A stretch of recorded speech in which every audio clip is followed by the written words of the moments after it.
Alors, nous sommes déjà rendus à la dernière session. Demain, je retourne au Québec, mais qu'est-ce que vous voulez? Alors, j'ai pensé vous apprendre quelques phrases en québécois, afin de vous apprendre comment mieux parler.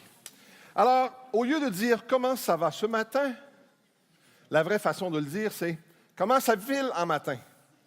Alors, on l'essaie ensemble. « Comment ça file en matin ?» C'est bien, c'est bien. Que veux-tu? Qu'est-ce que tu veux? Ensemble? Qu'est-ce que tu veux? Ça, c'est du bon québécois. Encore une fois, qu'est-ce que tu veux? Hé, que ça me fait chaud au pancréas de vous entendre parler ainsi. Pourrais-tu me passer le beurre d'arachide? Tu me passerais-tu le beurre de pinot? Ensemble? Tu me passerais-tu le beurre de pinot? Beurre de pinot, ça se dit bien, le beurre de pinot? Sa voiture va déraper. Il va piquer une méchante débarque avec son char. Il va piquer une méchante débarque. Il faut avoir le une méchante. Il va piquer une méchante débarque avec son char. Ensemble. C'est pas pire, c'est pas pire, c'est pas pire. Et pour terminer, l'essuie-glace de mon automobile frappe le côté de mon pare-brise, causant ainsi une ouverture qui laisse passer l'eau qui se dégoutte sur mon tableau de bord. Alors, en vrai français, le wiper de mon char effoire le bord de mon windshield à tout bout de champ, ce qui fait qu'un petit trou laisse couler l'eau sur mon dash à n'en plus finir. Hein? Le wiper de mon char effoire le bord de mon windshield à tout bout de champ, ce qui fait qu'un petit trou laisse écouter l'eau sur mon dash à n'en plus finir. Alors voilà, c'était un petit peu de québécois.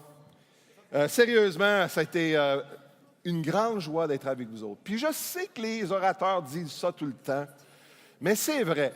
J'anticipais ce moment avec vous autres depuis un bon moment. Et ma seule déception dans tout ça, c'est que mon épouse n'a pas pu m'accompagner. Alors, j'ai pensé au moins vous montrer une photo de ma belle, je l'appelle ma douce trois quarts. Ma douce trois quarts, parce que des fois, on dit que c'est mon autre moitié, mais non, c'est mon trois quarts. Moi, j'ai un maximum de 25 % là-dedans. Alors, vraiment, Laurie, c'est une épouse qui aime le Seigneur, c'est ce qui est le plus important. Et elle m'accompagne d'une façon extraordinaire. Je loue le Seigneur pour elle. Ça, c'est notre famille. Nous avons 2 garçons et une fille. Jessica, à droite, là, elle a travaillé au camp Parole de vie à Dinan pendant 2 étés, je crois. Et nous avons 4 petits-enfants, sauf que vous en voyez seulement 3 ici, parce que quand la photo a été prise, le 4e n'était pas encore au monde. Mais vous avez Levi à droite, vous avez Jade complètement à gauche et vous avez Léa au milieu.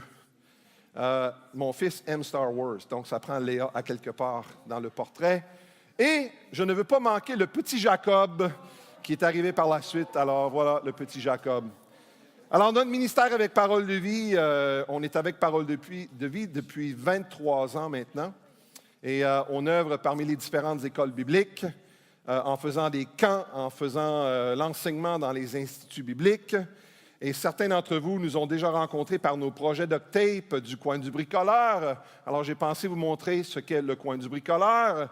Le duct tape, c'est l'arme secrète du bricoleur. On peut tout arranger avec le duct tape. Alors ici, vous voyez moi-même avec mon cher ami Martin, alors que nous transformons un système de chauffage dans un véhicule pour pouvoir brûler du bois, avoir un système de chauffage à même le véhicule, sauf qu'on l'a fait exploser par la suite, malheureusement. Et ça ne l'a pas très, très bien viré, en tout cas. Mais voici nos étudiants à l'Institut biblique à New York. On est 400 étudiants à l'Institut biblique. Nous avons des écoles bibliques 2 aux États-Unis, 2 au Canada, l'Ouganda, l'Ukraine, les Philippines, l'Argentine. Yeah, l'Argentine! 3 au Brésil, au Mexique. Et je prie que le Seigneur puisse nous permettre d'ouvrir une école, une institut biblique en Hawaï. Et je me porte volontaire pour y aller, pour aider avec l'implantation de l'école biblique en Hawaï. Donc, revenons à notre sujet. Nous avons vu beaucoup de doctrines, beaucoup d'enseignements. Et je vous remercie de votre écoute. Je vous ai déjà remercié, je vous remercie à nouveau. Vraiment, pendant 2 fois 45 minutes environ, là, nous avons fait énormément de chemin. Beaucoup de matériel, beaucoup d'enseignements, beaucoup de doctrines. On a parlé des enjeux. Qu'est-ce qui est en jeu tout au long de l'histoire de l'humanité? Des choses que Dieu va résoudre avant que l'histoire de l'humanité se termine sur la terre. Nous avons parlé du dénouement de ces enjeux-là, comment Dieu va se servir de la période de la tribulation et la période du millénium pour résoudre à ces deux enjeux que nous avons vus. C'est-à-dire que Dieu aura le dernier mot et Dieu va accomplir toutes ses promesses envers Abraham et ses descendants. Mais quelle différence est-ce que ça doit faire dans nos vies? Et j'espère que Dieu va me permettre, dans cette dernière session, de pouvoir nous encourager, oui, et en même temps nous exhorter à vivre d'une certaine manière. Et mon thème pour la troisième session, c'est l'attente. Et la définition du mot « attente », je le mets ici, c'est une espérance ou, encore, ça peut être aussi un temps pendant lequel on attend. Ce n'est pas compliqué. Et je veux utiliser le mot « attente » dans deux sens. De notre part, de notre point de vue, j'aimerais que nous considérions comment nous devrions vivre durant cette période d'attente, alors que nous attendons le retour du Seigneur Jésus. Oui, je veux considérer ce côté de la chose. Notre attente à nous, comment devrions-nous vivre pendant cette période d'attente alors que nous attendons l'arrivée du Seigneur Jésus? Mais je veux l'utiliser aussi dans un autre sens, du point de vue de Dieu lui-même. Et quelle est l'attente de Dieu pour nous durant cette période d'attente? Ça rejoint plus le côté espérance ici. Qu'est-ce que Dieu espère de nous? Qu'est-ce qu'il s'attend de nous? Quelles sont ses attentes pour nous, ses enfants, alors que nous attendons le retour du Seigneur Jésus? Donc, je l'utilise dans ces deux sens. Et je veux commencer avec le deuxième. Quelle est l'attente de Dieu face à vous et moi? Sans trop vous connaître, je sais que dans cette salle, il risque d'y avoir deux sortes de personnes. Il doit y avoir un bon nombre, et j'espère la majorité d'entre vous, que vous êtes au Seigneur. Vous savez même ce que je veux dire par cette phrase. Vous avez reconnu que Jésus-Christ est venu mourir sur la croix pour vous, mais il n'est pas resté mort. 3 jours plus tard, il est ressuscité. Et Dieu vous invite à placer votre confiance, votre foi en Jésus et ce qu'il a fait pour vous, afin que vous puissiez avoir le pardon de vos péchés. Et je crois que la plupart d'entre vous, vous l'avez fait.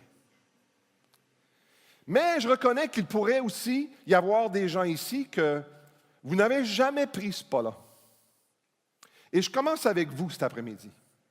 Parce que voyez-vous, Dieu s'attend de vous que vous croyez en son Fils, et cela avant qu'il ne revienne. Et j'aimerais qu'on considère cela pendant quelques instants cet après-midi.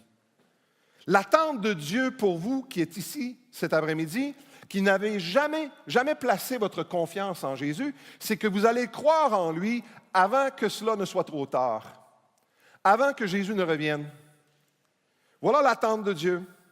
Et pourquoi est-ce qu'il s'attend à cela? Parce qu'il veut vous sauver. Il veut vous sauver d'une perdition éternelle. Et parfois, on se moque de ce concept, de l'idée de l'enfer, d'une perdition éternelle, d'une condamnation éternelle, mais la justice de notre Dieu nous garantit le fait qu'il doit y avoir une punition pour nos péchés. Et la seule façon, le seul moyen d'y échapper, c'est de laisser le Seigneur Jésus prendre notre place à la croix. Donc, Dieu s'attend à ce que nous croyions en son Fils avant qu'il ne revienne. Pourquoi? Parce qu'il veut nous sauver. Mais pour la majorité d'entre vous, qui êtes mes frères et mes sœurs dans le Seigneur, vous avez déjà pris ce pas-là. Quelle est l'attente de Dieu face à vous et moi? L'attente de Dieu pour nous, il s'attend à ce que nous le servions fidèlement en attendant que son Fils revienne. Pourquoi? Parce qu'il veut nous récompenser. Dieu s'attend à ce que nous puissions investir le peu de temps que nous avons ici sur cette terre à le servir fidèlement avec les capacités qu'il nous a données, les occasions qu'il nous donne pour investir notre vie pour lui. Pourquoi? Parce qu'il veut nous récompenser. Et j'aimerais qu'on conserve ces deux optiques-là en vue alors que nous passons au travers de cette dernière session aujourd'hui, les attentes de Dieu pour nous. Premièrement, que nous recevions son Fils avant que Jésus revienne. Et deuxièmement, que nous puissions le servir fidèlement jusqu'à ce qu'il revienne. Un, parce qu'il veut nous sauver. Deux, parce qu'il veut nous récompenser. Alors, considérons ensemble deux choses cet après-midi. Le retour de Jésus et les récompenses de Jésus. Le retour de Jésus et les récompenses de Jésus. Je remets le schéma que nous avons utilisé tout au long de la journée ici, là, et je veux me concentrer sur ces parties ici et les parties qui sont en blanc. Le retour de Jésus. Son retour dans les airs, son retour sur la terre.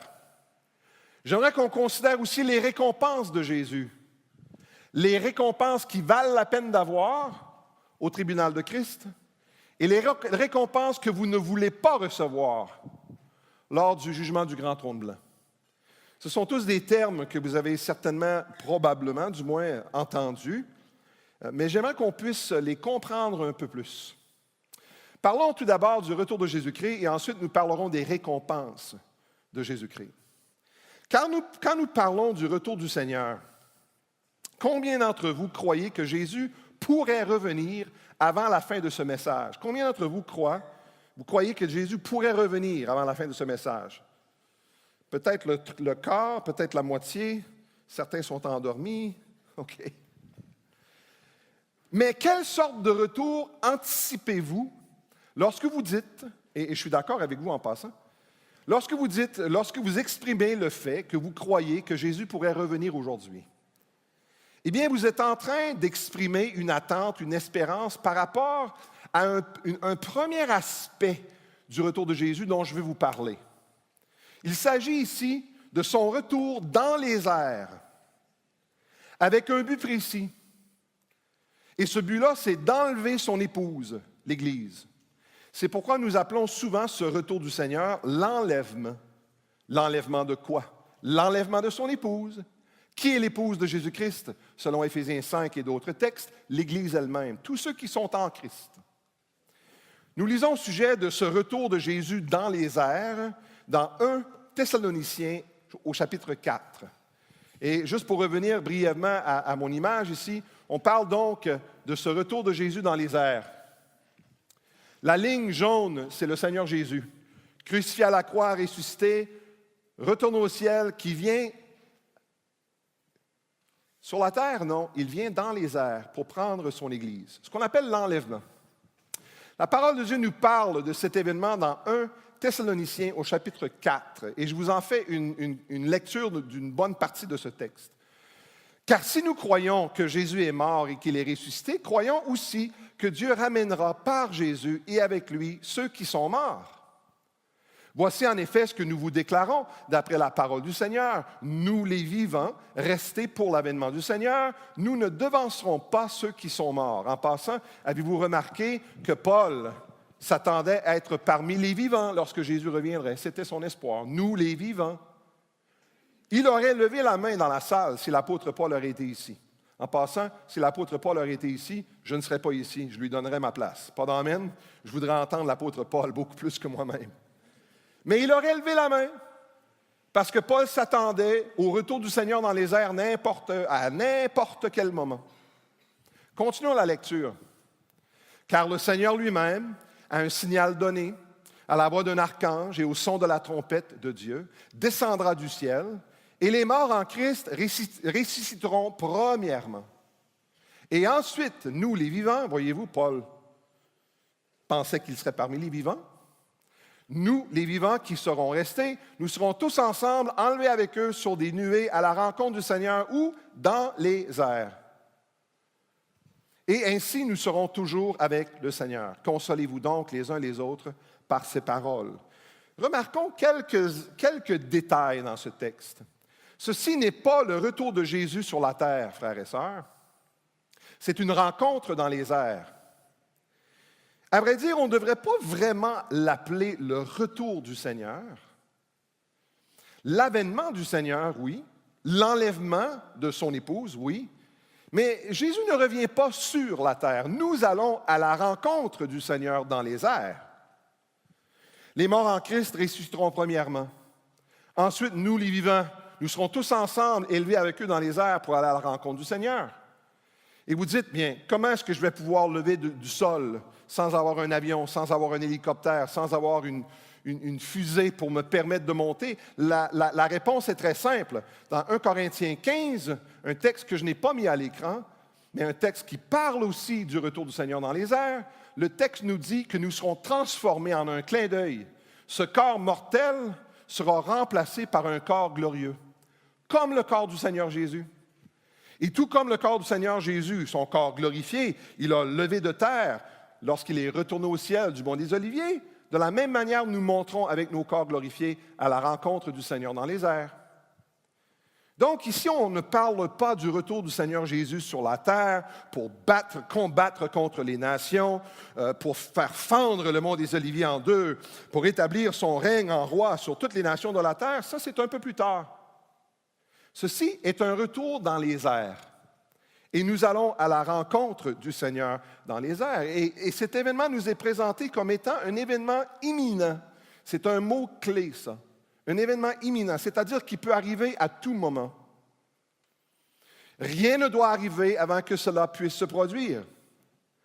Voilà pourquoi moi aussi, je lèverai la main en disant, oui, je crois que Jésus pourrait revenir cet après-midi. Parce que c'est un événement imminent. Ça peut avoir lieu n'importe quand. Mais le retour du Seigneur sur la terre, je ne pourrais pas anticiper que le retour du Seigneur sur la terre aurait lieu aujourd'hui. Parce que l'Antéchrist va devenir en premier, il doit signer une alliance de paix, nous devons avoir tous les jugements des sceaux, des trompettes, des coupes, nous devons avoir les deux témoins, nous devons avoir beaucoup de choses dans le livre de l'Apocalypse avant que le Seigneur puisse faire son retour sur la terre pour devenir roi sur toute la terre. Mais en ce qui a trait à son retour dans les airs, ça peut arriver aujourd'hui. C'est imminent. Rien ne doit arriver avant que le Seigneur puisse revenir. Et tout au long de l'histoire de l'Église, et même les apôtres dans les Épîtres, nous exhortent à la vigilance, à être prêts en tout moment, parce que nous ne savons pas quand notre mari vient nous chercher, quand notre époux vient chercher son épouse. Nous devons être prêts en tout moment. En passant, si Jésus revenait cet après-midi, est-ce que ça dérangerait votre horaire? Est-ce que vous diriez, « Ah, Seigneur, je suis content, là, mais il faudrait attendre un peu, là. Parce que je ne suis pas encore marié. Seigneur, pas avant que je me marie. » Je peux vous garantir, frères et sœurs, vous ne serez pas déçus si Jésus revient et que vous ne vous mariez pas sur la terre avant qu'il ne revienne. Parce qu'une fraction de seconde après le retour du Seigneur dans les airs et votre rencontre avec lui, vous ne penserez plus. Vous ne penserez plus au mariage terrestre. Vous serez tellement emballé par la beauté de ce que votre époux vous réserve. Et je dis ça autant à vous les hommes qu'à vous les femmes. Que toute pensée de ça, là, ça va vous sortir complètement de la tête. Moi, j'ai hâte que le Seigneur revienne. J'ai des factures à payer. J'aurais plus besoin de les payer. J'ai des problèmes de toutes sortes. J'ai des problèmes physiques. Mon épouse souffre beaucoup physiquement avec certaines maladies qui sont très, très, très difficiles. Tout ça va disparaître. En un clin d'œil, en une fraction de seconde. Et nous serons transformés avec un corps glorifié comme Jésus. Et nous irons à la rencontre du Seigneur. Vous savez, parfois nous parlons des signes de la fin des temps. Comme Jésus parlait des signes de la fin des temps, les guerres et les bruits de guerre, les tremblements de terre qui augmentent en intensité, le retour d'Israël dans son pays, toutes ces choses-là. Mais ce sont tous des signes de quoi, frères et sœurs? Ce sont tous des signes du retour de Jésus sur la terre. Non pas des signes du retour de Jésus dans les airs. Il n'y a rien qui doit arriver avant que Jésus revienne chercher son épouse. Il y a des choses qui doivent se produire avant que Jésus puisse revenir sur la terre. Donc, je vous dis simplement ceci. Si nous voyons, et je crois que nous les voyons, les fameux signes de la fin des temps, ces signes-là pointent vers quoi? Vers ça. Alors, faites la logique un peu. Si ces signes-là pointent vers cet événement-là, cela veut dire tout simplement que cet événement ici est encore plus proche. Et nous les voyons. Je me souviens dans ma dernière année d'école, ce qu'on appelle l'école secondaire au Québec, je ne sais pas c'est quoi ici, mais en tout cas, j'ai fait un projet de tracer la question des tremblements de terre et est-ce que les tremblements de terre augmentent en intensité. Et c'était fort intéressant. J'ai raisonné que peut-être la meilleure façon de le faire, ce ne serait pas de compter le nombre de tremblements de terre, mais ce serait de compter le nombre de morts produits par les tremblements de terre. Parce que cela est quand même une certaine mesure de l'intensité de la dévastation que ces tremblements de terre ont apporté. Alors, j'ai fait le projet, j'ai mis ça sur une charte. Ça, c'est avant les ordinateurs. C'est difficile de comprendre un temps comme ça, là. On faisait tout à la main, dans les années 1890. C'est intéressant, j'ai trouvé qu'il y a quand même beaucoup de statistiques à ce sujet. Et j'ai commencé dans les années 1700, si je me rappelle bien. Et la ligne montait, la ligne montait, la ligne montait. Mais dépassé l'an 1900, au 20e siècle, la ligne commence à monter. Et dépassé le 30, 40, les années 30, 40, 50, 60, elle montait de plus en plus à pic, en montant de plus en plus fort.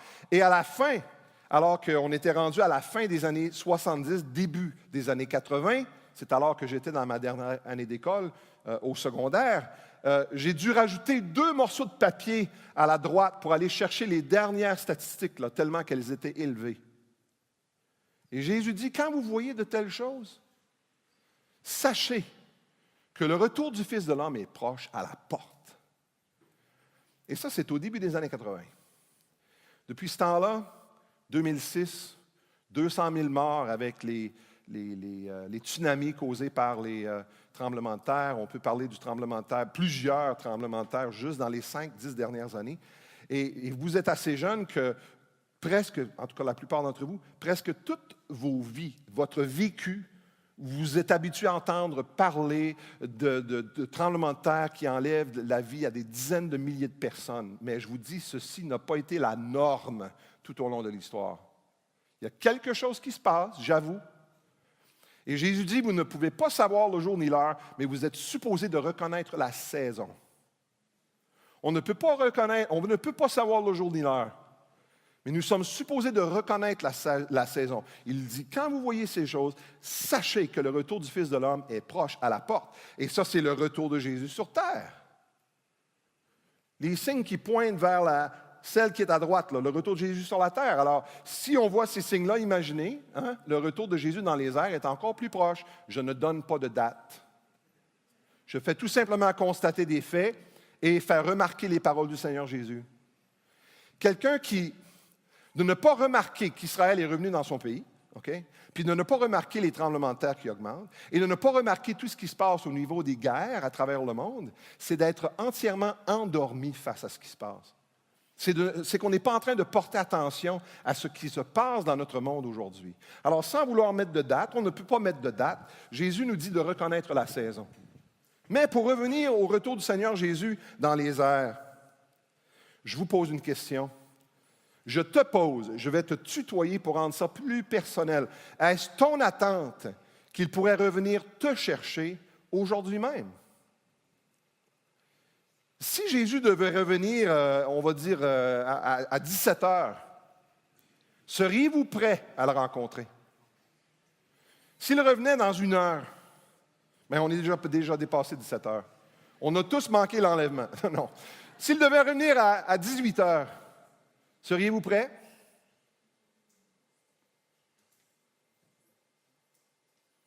C'est une très, très bonne question. Voyez-vous, l'attente de Dieu face à nous, c'est que nous recevions son Fils avant qu'il ne revienne. Et si nous sommes déjà au Seigneur, que nous le servions fidèlement jusqu'à ce qu'il revienne, parce qu'il veut nous récompenser. Mais parlons de ce retour maintenant sur la terre. Son retour sur la terre, non pas juste simplement dans les airs, mais maintenant son retour sur la terre pour établir son royaume. Plusieurs textes nous en parlent. Apocalypse 19, c'est un excellent texte. Moi, je vais prendre Zacharie 14. Je vais vous lire quelques versets de Zacharie 14 qui nous parlent également du retour de Jésus sur la terre, non pas juste dans les airs, mais sur la terre. Donc voici, je rassemblerai, dit Dieu, je rassemblerai toutes les nations pour qu'elles attaquent Jérusalem. La ville sera prise, les maisons seront pillées, les femmes violées, la moitié de la ville ira en captivité, mais le reste du peuple ne sera pas exterminé de la ville. Voyez-vous l'état critique dans lequel la nation d'Israël va se retrouver? entourée de nations qui la menacent, qui veulent la détruire. Ils sont au bout de leurs options. Il n'y a plus d'espoir pour eux. Voyez-vous, c'était un début de la tribulation, c'est d'amener le peuple d'Israël, finalement, dans un certain sens, à genoux, au bout, du bout, du bout, du bout. De sorte que quand Christ fait son apparition, ils vont se tourner vers lui. Ils vont reconnaître celui qui leur ont percé. Alors, qu'est-ce qui se passe dans le prochain verset? L'Éternel paraîtra.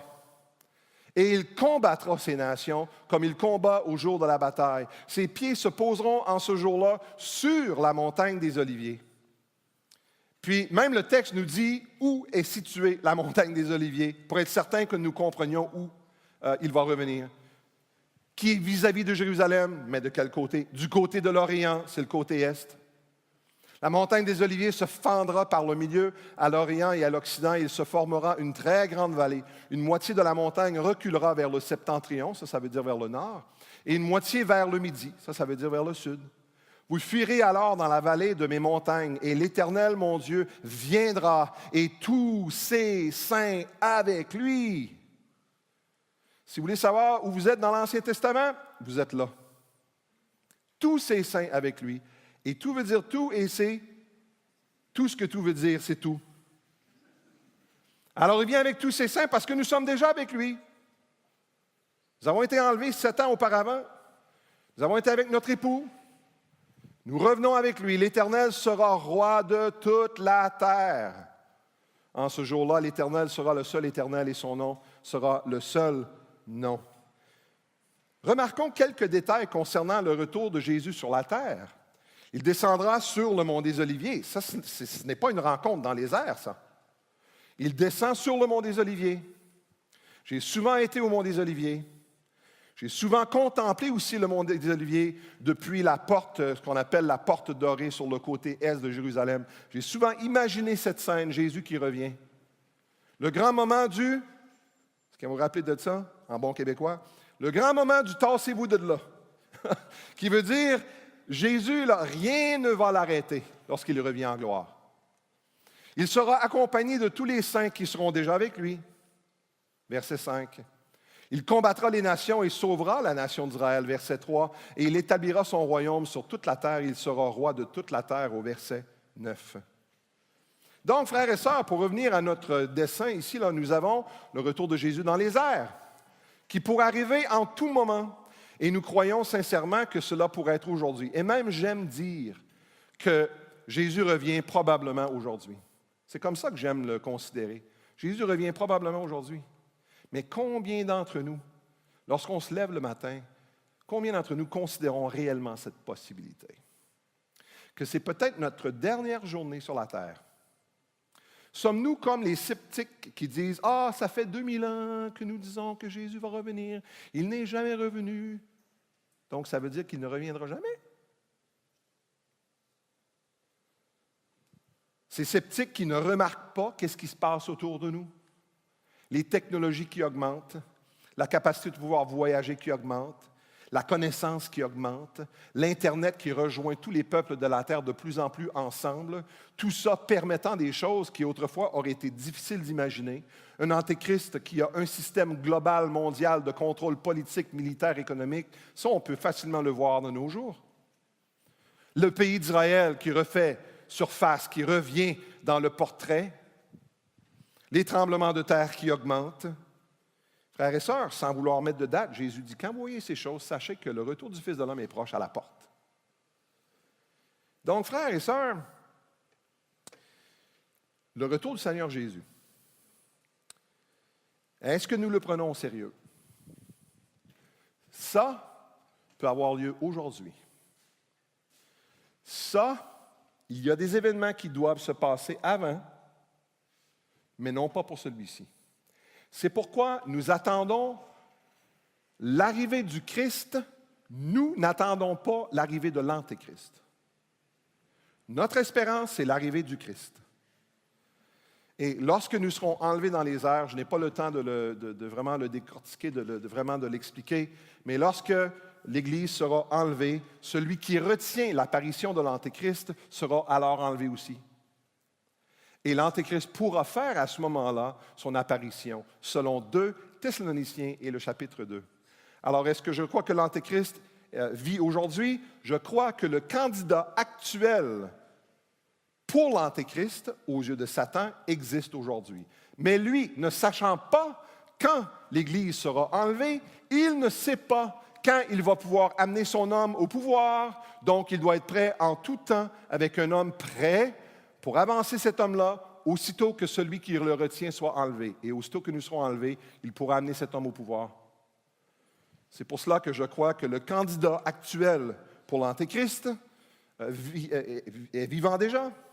Mais sera-t-il finalement celui qui deviendra l'Antéchrist? Nul ne le sait sauf Dieu. Donc, le retour du Seigneur, dans les airs, ça peut être aujourd'hui. Sur la terre, après la tribulation. Considérons maintenant les récompenses de Jésus-Christ. Les récompenses de Jésus-Christ. Ce sujet a de grandes implications pour nous aussi, autant les croyants que les non-croyants. Et il y a 2 choses ici que je veux surtout remarquer ensemble, qu'on puisse voir ensemble, les différentes récompenses du Seigneur Jésus. Premièrement, nous avons ce que la Bible appelle le tribunal de Christ. Nous lisons au sujet de ce tribunal de Christ dans 2 Corinthiens 5, par exemple, où nous voyons, c'est pour cela aussi que nous nous efforçons de lui être agréables, soit que nous demeurions dans ce corps, soit que nous le quittions. Pourquoi? Car il nous faut tous, et tout veut dire tout, et c'est tout ce que tout veut dire. Alors nous devons tous, sans exception, comparaître devant le tribunal de Christ, afin que chacun reçoive selon le bien ou le mal qu'il aurait fait, étant dans son corps. Paul nous donne encore plus de détails dans 1 Corinthiens au chapitre 3, car personne ne peut poser un autre fondement que celui qui a été posé, savoir Jésus-Christ. Or, si quelqu'un bâtit sur ce fondement avec de l'or, de l'argent, des pierres précieuses, du bois, du foin, du chaume, l'œuvre de chacun sera manifestée, car le jour la fera connaître, parce qu'elle se révélera dans le feu, et le feu éprouvera ce qu'est l'œuvre de chacun. Si l'œuvre bâtie par quelqu'un sur le fondement subsiste, il recevra une quoi? Récompense. Si l'œuvre de quelqu'un est consumée, il quoi? Perdra sa récompense. Pour lui, il sera sauvé, mais comme au travers du feu. C'est comme s'il arrive au ciel, sauvé par la grâce, uniquement par la grâce et non selon les œuvres. On est d'accord là-dessus. Mais aucune récompense céleste pour ce frère ou cette sœur. Parce qu'ils n'ont pas vécu leur vie en vue de ce tribunal de Christ. Ils n'ont pas investi leur vie à faire les œuvres qui ont une valeur éternelle. Ils ont construit avec du bois, du chaume, de la paille, au lieu de vraiment construire et investir leurs ressources pour finalement s'amasser un réel trésor au ciel. Remarquons quelques détails au sujet de ce jugement. C'est un jugement pour tous les croyants. Paul est en train d'exhorter les croyants à Corinthe. Il parle aux croyants à Corinthe, que nous devons tous comparaître devant le tribunal de Christ. Et quel est le but de ce jugement? Je veux être très clair sur ceci. Ce n'est pas un jugement de nos péchés. Ce n'est pas un jugement où Dieu va déterminer quelles seront les punitions, les degrés de punition que nous allons recevoir pour nos péchés. Je sais qu'il y a bien des gens qui présentent le tribunal de Christ d'une façon que Dieu va sortir un enregistrement et qui va faire passer tous nos péchés devant tout le monde et devant lui pour ensuite déterminer comment nous punir pour nos péchés. Excusez. Si Dieu fait cela, c'est un Dieu qui est injuste parce que Jésus a déjà payé le prix pour tous ces péchés-là. Et si Dieu impose une punition au croyant qui a placé sa foi en Jésus, c'est un Dieu donc injuste, qui exige 2 paiements pour le même crime. Alors, le but ici, ce n'est pas de trouver quel est le niveau de condamnation que nous allons devoir subir. Parce que Romains nous enseigne qu'il n'y a maintenant plus aucune condamnation pour ceux qui sont en Jésus-Christ. Je peux-tu avoir au moins un amen là-dessus? Amen. Alors, Christ a payé le prix de mon péché. Mais le but ici, c'est de déterminer la valeur de ma vie en ce qui a trait à des valeurs éternelles. Le but donc, voyez-vous, c'est de déterminer les récompenses éternelles qu'ils recevront pour leurs bonnes œuvres. Mes œuvres passeront en revue. Qu'est-ce que j'ai fait avec tout mon temps? Qu'est-ce que j'ai fait avec tout mon argent? Qu'est-ce que j'ai fait avec mes dons spirituels en tant que croyant? Qu'est-ce que j'ai fait avec les différentes occasions de pouvoir servir le Seigneur? Qu'est-ce que j'ai fait avec mes énergies? Qu'est-ce que j'ai fait avec mes talents naturels? Qu'ai-je fait avec tout ça? Est-ce que j'ai simplement utilisé toutes ces choses-là pour ma propre gloire? Bien, à ce moment-là, ça n'a aucune valeur éternelle. Pas de récompense. Ou est-ce que j'ai investi pour la cause de Christ? Avec mes argents, avec mon temps, avec mes énergies? Est-ce que j'ai saisi les occasions pour servir le Seigneur? Le monde dans lequel nous vivons, vous et moi, là, nous invite constamment à vivre pour nous-mêmes. Tu sais, lorsqu'on reçoit un peu d'argent, par exemple, que nous n'anticipions pas, on ne pensait pas recevoir X montant d'argent, quelle est notre réaction? Gloire à Dieu, je vais pouvoir enfin m'acheter quelque chose. C'est comme si ça ne nous passe pas par la tête de dire, gloire à Dieu, je vais pouvoir soutenir l'œuvre de Dieu un peu plus. Je vais pouvoir aider un missionnaire qui est dans le besoin. Je peux aider mon voisin qui est dans le besoin. Je vais pouvoir aider un membre de ma famille qui est dans le besoin. Non, non, non, nous sommes vraiment, l'optique que nous avons, c'est, merci Seigneur, je vais pouvoir finalement acheter le bicycle, l'ordinateur, le laptop, je ne sais pas, le téléphone. Mais quelqu'un qui vit pour les récompenses célestes, c'est « Ah, merci Seigneur pour le 200 $, là je parle en américain, là, le 200 $ parce que je vais pouvoir maintenant aider mon frère, je vais pouvoir être généreux envers telle personne. » Ça, c'est la mentalité d'une personne qui prend le tribunal de Christ au sérieux. Alors, pourquoi est-ce que Dieu veut déterminer les récompenses éternelles? Parce que Dieu est juste. Dieu est juste. Dans Hébreux chapitre 6, plutôt Marc chapitre 9, nous lisons « Quiconque vous donnera à boire un verre d'eau en mon nom. » Ce n'est pas n'importe quel verre d'eau, là. C'est un verre d'eau qui a été donné expressément pour la cause de Christ, en vue de cela. Parce que vous appartenez à Christ, je vous le dis en vérité, il ne perdra point sa récompense. Dieu est un Dieu juste, il récompense le bien. Le bien, nos bonnes œuvres ne nous sauvent pas, ne nous donnent pas accès au ciel, mais nos bonnes œuvres ont comme résultat de mériter des récompenses éternelles. J'aime beaucoup Hébreux, 2 Timothée, j'oublie toujours mes textes, 2 Timothée 4, 8, désormais, Paul nous dit, la couronne de justice m'est réservée. Le Seigneur, le juste juge, me la donnera dans ce jour-là. Le Seigneur, le juste juge, me le donnera en ce jour-là. Et non seulement à moi, mais encore à tous ceux qui auront aimé son avènement. Tous ceux qui auront aimé, est-ce que vous aimez, est-ce que j'aime l'avènement du Seigneur? Il me semble que j'avais Hébreux 6 à quelque part, mais je ne le trouve pas. Il est disparu de mon PowerPoint. C'était un enlèvement de texte biblique. Ces récompenses, frères et sœurs, en tout cas, je vais vous citer Hébreux 6, 10. Non, mieux que ça, je vais vous le lire. C'est un de mes textes préférés. Lorsque j'envoie des cartes de remerciement, je mets presque tout le temps Hébreux 6 et le verset 10. Et le verset dit la chose suivante. « Car Dieu n'est pas injuste pour oublier votre travail et l'amour que vous avez montré pour son nom, ayant rendu et rendant encore des services aux saints. » Dieu n'est pas injuste pour oublier votre travail. Certains d'entre vous, vous êtes peut-être découragés. Vous servez le Seigneur dans votre église locale. Vous travaillez avec Parole de vie. Vous travaillez avec certains des autres ministères que je vois en arrière. Et c'est difficile parfois. Et vous avez des épreuves et vous êtes résistés par l'ennemi. Et vous ne voyez pas tout le temps un résultat. Je suis ici pour vous dire, frères et sœurs, que ça va valoir la peine. Ça va valoir la peine lorsque vous serez présents devant le tribunal de Christ. Les récompenses seront d'une grande valeur.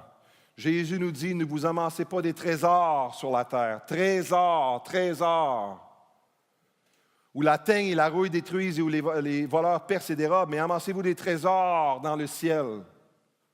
Où la teigne et la rouille ne détruisent point et où les voleurs ne percent ni ne dérobent.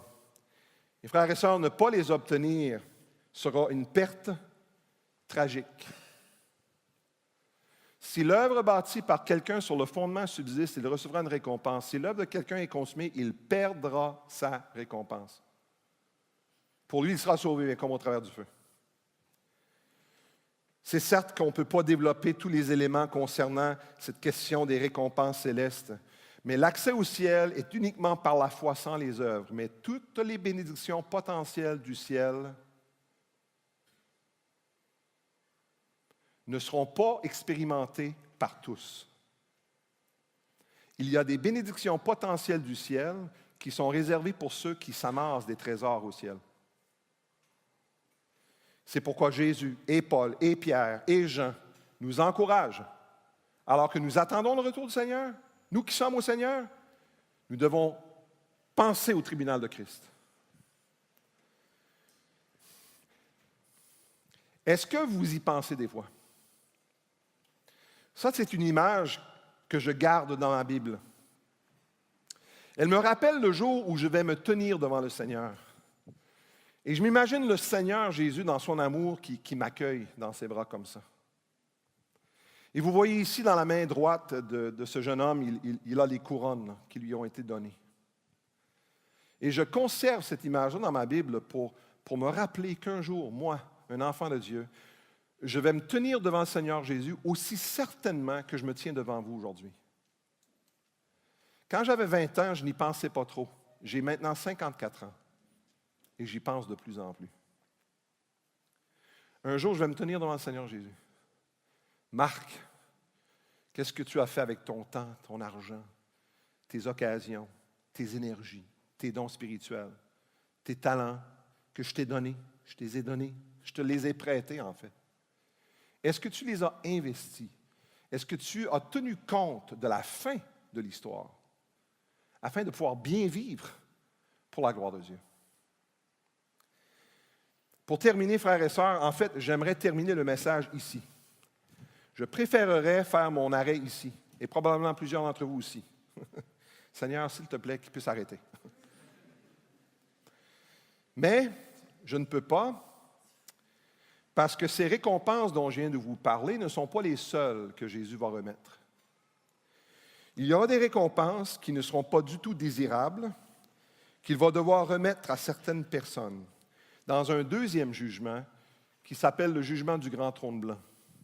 Et on le voit ici à la fin du millénium. Alors que Dieu va faire ressusciter tous les non-croyants pour comparaître devant, non pas un tribunal de Christ, mais devant un trône blanc et très grand. Et c'est un texte vraiment épeurant à mon avis, mais je ne peux pas prendre simplement les parties de la parole de Dieu que je trouve encourageantes. Je dois aussi considérer tous les textes de la parole de Dieu, autant les encouragements que les avertissements. Et ce jugement du grand trône blanc, nous lisons au sujet de ce jugement dans le livre de l'Apocalypse au chapitre 20. Et je vous fais remarquer quelques détails. C'est un jugement de tous les non-croyants. En fait, la Bible appelle tous ces gens-là les morts. Alors qu'ils sont déjà ressuscités, le texte les appelle quand même les morts. Pourquoi? Parce qu'ils sont morts. Ils sont séparés d'une relation avec Dieu. Et en passant, la mort, ce n'est pas de cesser d'exister, c'est le fait d'être séparé. Alors le texte biblique les appelle les morts, quand même bien qu'ils ont été ressuscités. Ils comparaissent devant le Seigneur Jésus et le but de ce jugement, c'est de déterminer les récompenses, je vais mettre ça entre guillemets dans un sens, les récompenses éternelles qu'ils recevront pour leurs mauvaises œuvres. Et pourquoi est-ce que Jésus doit déterminer une telle chose? Pourquoi? Parce que Dieu est juste et Dieu doit punir le péché. Et donc Dieu, étant juste, doit faire comparaître devant lui tous ceux qui n'ont pas placé leur foi en Jésus, c'est-à-dire donc qu'ils sont toujours coupables devant l'Éternel, car ils n'ont pas voulu que Jésus prenne leur place. Ils ont refusé cela. Donc, ils se tiennent devant un grand trône blanc. J'ai hésité de mettre l'image, parce qu'à quelque part, faire une image comme ça, encore une fois, on peut avoir l'impression que c'est comme un peu conte de fées. Mais la Bible nous parle aussi certainement d'une telle place qu'elle nous parle du ciel. Et voici le texte. Puis je vis un grand trône blanc et celui qui était assis dessus, la terre et le ciel s'enfuirent devant sa face et il ne fut plus trouvé de place pour eux. Et je vis les morts, les grands et les petits qui se tenaient devant le trône. Des livres furent ouverts, et un autre livre fut ouvert, celui qui est le livre de vie. Et les morts furent jugés selon leurs œuvres, d'après ce qui est écrit dans ces livres. Et la mer rendit les morts qui étaient en elle, la mort et le séjour des morts rendirent les morts qui étaient en eux, et chacun fut jugé selon ses œuvres. J'aimerais vous faire remarquer deux choses. Il est question ici d'un livre au singulier, et d'un groupe de livres au pluriel. Des livres et un livre. Des livres et un livre. Considérons premièrement le un livre. C'est quoi le livre au singulier? Celui qui est là tout seul, le livre. Bien, ça nous dit dans la phrase, ce livre au singulier, celui-là est le livre de vie. C'est un livre dans lequel est écrit le nom de tous ceux et celles qui ont placé leur foi en Jésus-Christ. Ils sont placés dans le livre de vie. Leur nom est placé dans le livre de vie. Et ce livre est présent au grand trône blanc. Et ce livre est ouvert au grand trône blanc. Et donc, ce livre montre tous ceux et celles que leur nom est écrit dans le livre de vie. Et personne au jugement a son nom dans le livre de vie. Mais le livre est ouvert pour simplement démontrer qu'ils ne sont pas là. Mais ensuite, vous avez des livres au pluriel. C'est quoi les livres au pluriel? On le voit un peu plus loin. Les morts furent jugés selon leurs œuvres, d'après ce qui était écrit dans ces livres. Ensuite, en bas, chacun fut jugé selon ses œuvres. Alors, nous comprenons que ces livres, dont il y a plusieurs, contiennent un registre, une liste, une liste des œuvres de ces personnes-là. Et ils sont jugés selon leurs œuvres qui sont écrites dans les livres. Alors, si on peut se l'imaginer un peu visuellement, vous avez le grand trône blanc. À gauche, vous avez un livre, le livre de vie, avec le nom de tous ceux et celles qui ont placé leur foi et confiance en Jésus. Et tous ceux qui sont là sont les morts. Ils n'ont pas placé leur foi et confiance en Jésus. Mais le livre est là quand même pour le démontrer, tout simplement. Et ensuite, à droite, vous avez les livres, au pluriel, qui contiennent les œuvres. Et tous ces gens-là sont jugés selon leurs œuvres. En d'autres mots, Jésus-Christ va faire repasser les œuvres de ces personnes-là dans le but de faire quoi? Est-ce de juste gaspiller du temps? Est-ce qu'il y a un but? C'est certain qu'il y a un but. C'est afin de rendre une décision. C'est afin d'arriver à une conclusion par rapport à chaque personne qui est là. Quel sera le jugement qu'ils mériteront? Nous croyons que la parole de Dieu enseigne des degrés de récompense au ciel et que la parole de Dieu nous enseigne des degrés aussi de punition en enfer. On le voit à plusieurs places dans la parole de Dieu. Cela doit être ainsi parce que Dieu est juste. Donc, à celui qui a reçu beaucoup, il sera tenu encore plus responsable. Et ceux qui ont reçu moins, moins responsables, mais quand même responsables. Et la partie la plus, je dirais, épeurante du texte, c'est le prochain bout que je n'ai pas encore lu. Après que ce jugement a eu lieu, nous lisons « Et la mort et le séjour des morts furent jetés dans l'étang de feu. » C'est la seconde mort, l'étang de feu. « Et quiconque ne fut pas trouvé écrit dans le livre de vie fut jeté dans l'étang de feu. » On se moque de ça, sauf que Dieu l'a dit dans sa parole.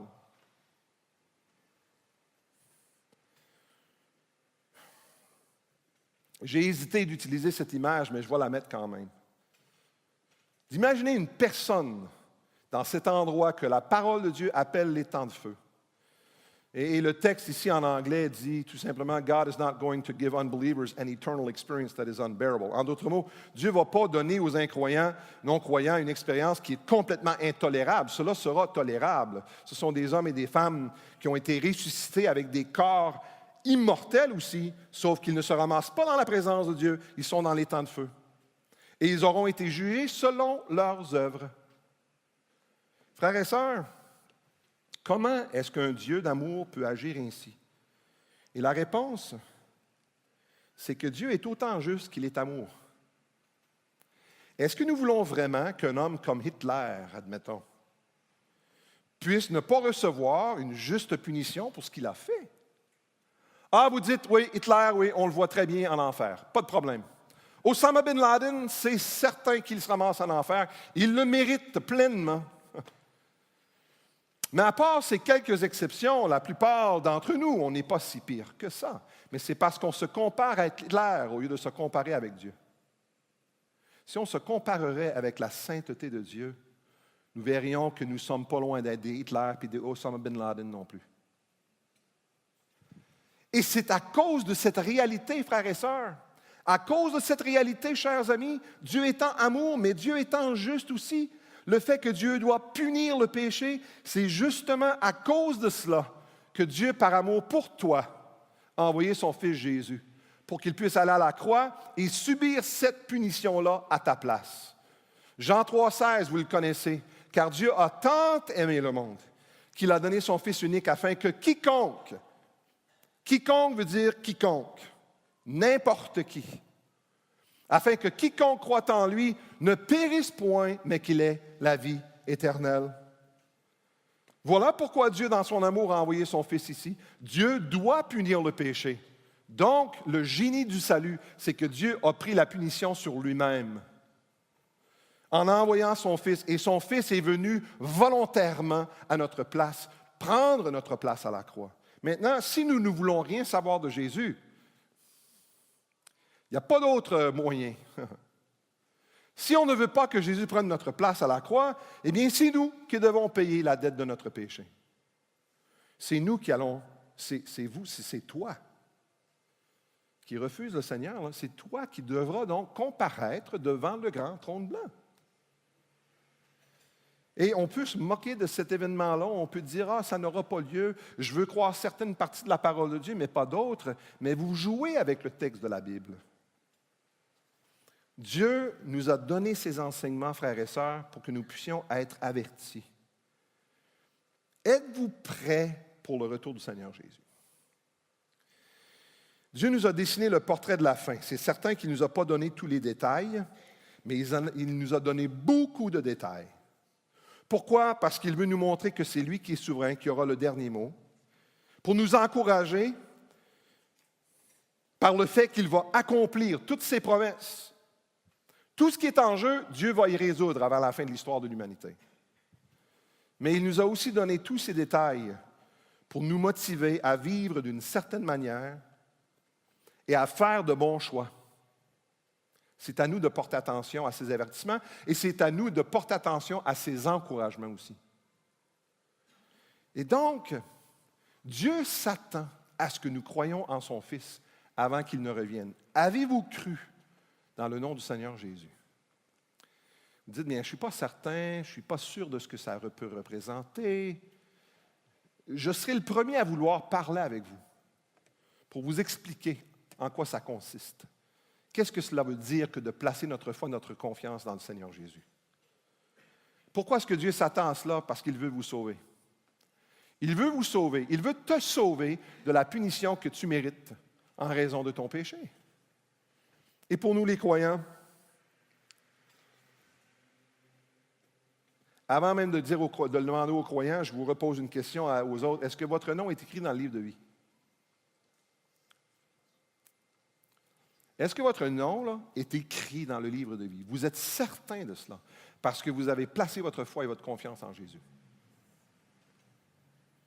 Quand il reviendra, là, il sera trop tard pour inscrire votre nom là. Et nous, les croyants, Dieu s'attend à ce que nous le servions en attendant que son Fils revienne. Voilà ce qui devrait nous préoccuper alors que nous l'attendons. Cette attente, on devrait être en train de vouloir servir le Seigneur. Pourquoi? Parce que Dieu veut nous récompenser pour les bonnes œuvres que nous faisons pour lui. Et je veux vraiment vous encourager. Je crois que la plupart d'entre vous, vous êtes au Seigneur et vous cherchez à servir le Seigneur. Frères et sœurs, je vous encourage. Cela va valoir la peine. Même si vous ne voyez pas un résultat tout de suite. Dieu n'est pas injuste pour oublier votre travail.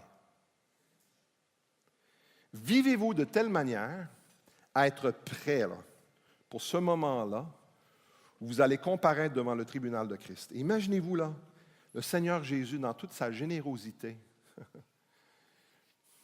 qui déverse sur vous des récompenses telles qu'il l'a promis.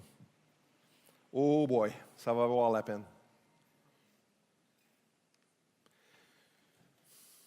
Nos légères afflictions du moment présent produiront pour nous un poids éternel de gloire.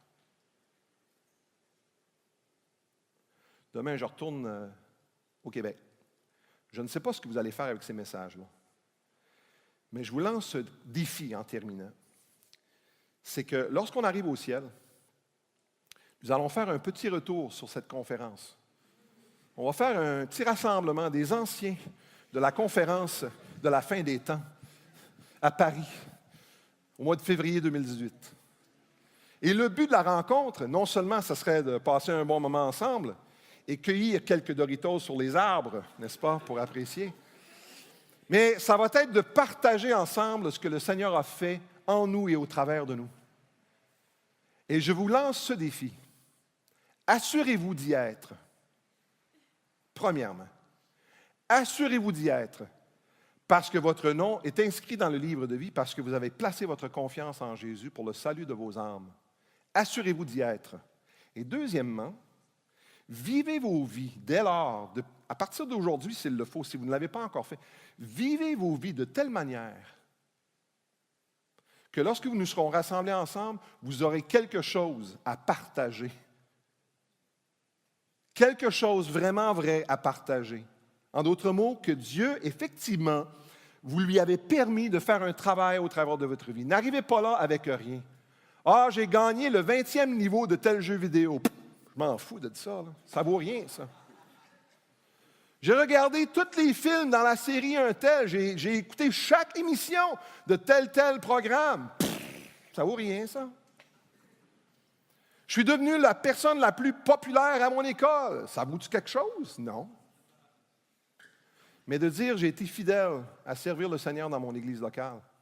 J'ai enseigné à l'école du dimanche. J'ai aidé dans certains des ministères que vous voyez en arrière. J'ai travaillé au camp Parole de vie ou un autre camp. Il y a d'autres très bons camps aussi. J'ai cherché à investir ma vie pour le royaume de Dieu. Ah, si c'est le cas, vous serez là avec nous et vous allez passer, ça va vous prendre beaucoup de temps pour partager tout ce que le Seigneur aura fait. Alors voyez-vous, la réunion risque d'être très longue. Mais ce n'est pas un problème, c'est l'éternité. On a tout le temps qu'il faut, là. Mais assurez-vous d'y être. Et assurez-vous de vivre une vie de telle manière à ce que vous aurez quelque chose vraiment à partager à ce moment-là pour la gloire de Dieu. Père éternel, je te remercie pour l'occasion que tu m'as donnée de pouvoir être ici. Nous avons passé en revue beaucoup d'enseignements de ta sainte parole. Il y a beaucoup de questions qui n'ont pas été répondues, c'est certain. Certaines de ces questions, c'est parce qu'on n'a pas le temps. D'autres, c'est simplement que ta parole ne nous donne pas toutes les réponses. Mais aide-nous à comprendre ce que nous avons vu. Et surtout, cette question du retour de Jésus dans les airs, sur la terre, et cette question de ses jugements, le tribunal de Christ, le grand trône blanc. Seigneur, des fois, on n'est pas tous d'accord sur le timing et comment les chartes devraient être dessinées, mais on sait que tu reviens.